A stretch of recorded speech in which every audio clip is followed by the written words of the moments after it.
Mani sauc Ieva Nagliņa. Es esmu māksliniece un kuratore.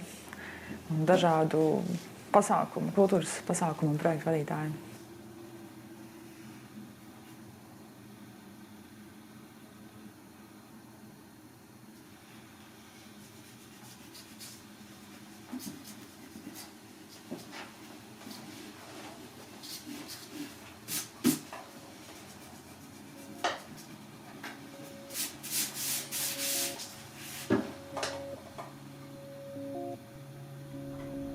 Bija tieši epizode vienā no reizēm ceļā uz Daugavpili, vērojot ainavu aiz loga.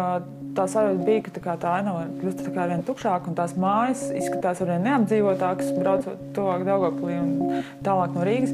Un tad liek aizdomāties par to, ka cik viegli arī tādas varbūt paaudzēt koptas māju tradīcijas, mājas tas pavārds var ļoti ātri izzust, ja cilvēki pamet to telpu, un viņi principā kļūst lieka un nevajadzīga.